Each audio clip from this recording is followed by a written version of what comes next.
চলেছি। আমাদের পিছনে যুবকরা পথসঞ্চরণ করে এগিয়ে আসছে।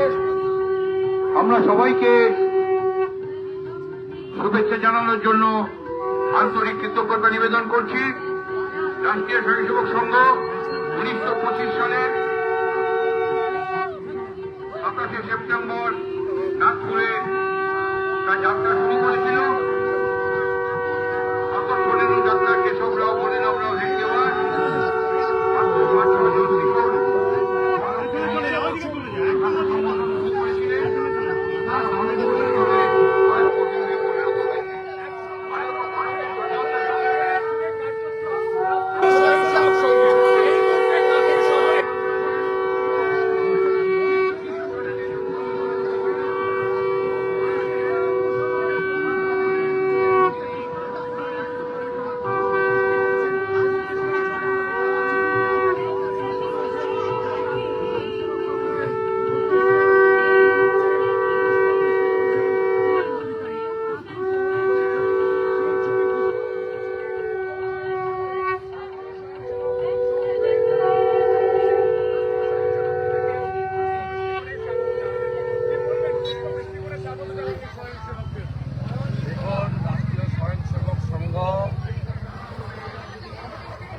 পৃথিবীর মধ্যে সবচেয়ে বড় সামাজিক সংগঠন, ভারতবর্ষের মধ্যে সর্বোত্তম রাষ্ট্রবাদী এবং হিন্দুত্ববাদী সংগঠন।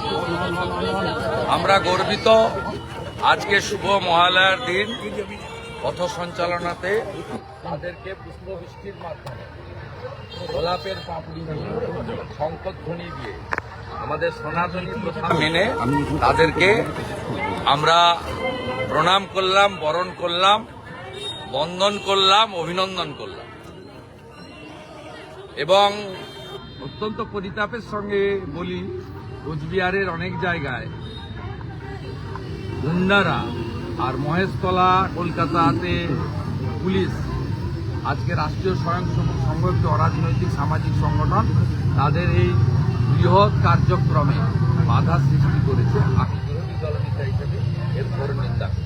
মহেশতলাতে পুলিশ আটকাচ্ছে, পুলিশের অসুবিধা করে ভয় পাচ্ছে। পুলিশ রাষ্ট্রবিরোধী যারা, তাদের বুকে কম্পন ধরায় এই সামাজিক এবং রাষ্ট্রবাদী সংগঠন রাষ্ট্রীয় স্বয়ংসেবক সংঘ। রাজ্যের বিরোধী দলনেতা